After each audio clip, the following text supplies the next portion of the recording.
ಜನಕ ವಾಯುವೆ ವಾಯುವೆ ಜನಕ ಕ್ಷೀಣ ಬಲ ಕ್ಷೀಣ ಬಲ ಕ್ಷೀಣ ಬಲ ಹನುಮ ಎಂದೇನು ಕ್ಷೀಣ ಬಲ ಕ್ಷೀಣ ಬಲ ಹನುಮಾನ ಎನ್ನುತ್ತಾರ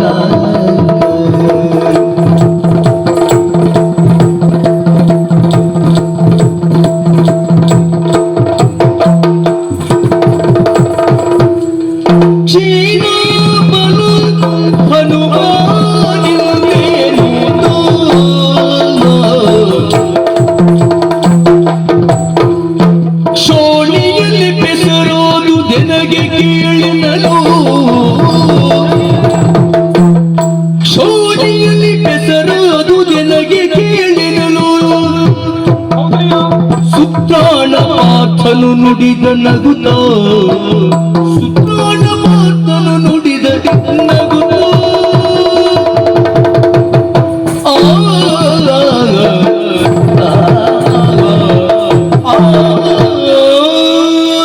ಏ ಹುಡುಗ ಓ ಮುಂಗ ತೊಂದ್ರೆ ಇಲ್ಲಪ್ಪ. ಹೌದಪ್ಪ, ಅದೇ ಹೇಳುವ ನನಗೆ ತೊಂದರೆ ಇಲ್ಲ, ನಿಜ ಅಲ್ಲಿ ಹೇಳಿಸಿಕೊಳ್ಳುವ ನನಗೂ ತೊಂದರೆ ಇಲ್ಲ. ಹಾಗಿದ್ರೆ ಯಾರಿಗೂ ತೊಂದರೆ ಇಲ್ಲ ಅಂತ ಆಯ್ತು. ಯಾಕೆ ಅಂತ ಕೇಳಿದ್ರೆ ಪ್ರಪಂಚದಲ್ಲಿ ಇರುವುದೆಲ್ಲ ಒಂದು ರೀತಿಯಲ್ಲಿ ಮಂಗನ ಜಾತಿಯವರೇ.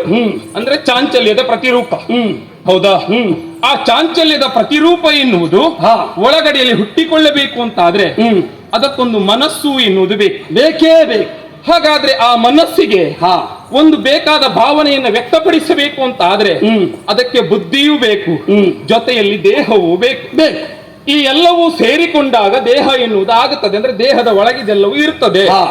ಹಾಗಾದ್ರೆ ದೇಹದ ಒಳಗೆ ಇದೆಲ್ಲವೂ ನಿಕ್ಷೇಪಿಸಲ್ಪಟ್ಟಂತಹ ಹೊತ್ತಿಗೆ ಒಬ್ಬ ವ್ಯಕ್ತಿ ಆಗುತ್ತಾನೆ ಅಥವಾ ಜೀವಿ ಆಗುತ್ತಾನೆ. ಆ ಜೀವಿಯಾದವ ಜೀವಿಸಬೇಕು ಅಂತ ಆದ್ರೆ ಬೇಕಾದದ್ದು ಮುಖ್ಯವಾಗಿ ಯಾವುದು ಹೇಳು? ಯಾವುದು? ಈಗ ಕೆಲವರು ಹೇಳ್ತಾರೆ ಬೇಕಾದದ್ದನ್ನೇ ಹೇಳ್ತಾರೆ. ಹೌದಪ್ಪ, ಅವರವರ ನೋಟಕ್ಕೆ ಯಾವುದು ಬೇಕೋ ಅದೆಲ್ಲವೂ ಹೇಳ್ತಾರೆ. ಒಂದಿಷ್ಟು ಹೊಟ್ಟೆಗೆ ಹಿಟ್ಟು ಬೇಕು ಅಂತ ಹೇಳ್ತಾರೆ, ಇಲ್ಲ ಕುಡಿಯುವುದಕ್ಕೆ ನೀರು ಬೇಕು ಅಂತ ಹೇಳ್ತಾರೆ. ಏನೂ ಹೇಳಲಿ. ಪಂಚಭೌತಿಕವಾದಂತಹ ಶರೀರದಲ್ಲಿ ಒಂದಷ್ಟು ದಿನ ಆಹಾರವನ್ನು ತ್ಯಜಿಸಿಯೂ ಬೇಕಾದ್ರೆ ಬದುಕಬಹುದಂತೆ, ನೀರನ್ನು ಕುಡಿಯದೆಯೂ ಹಲವು ದಿನ ಕಳೆಯಬಹುದಂತೆ.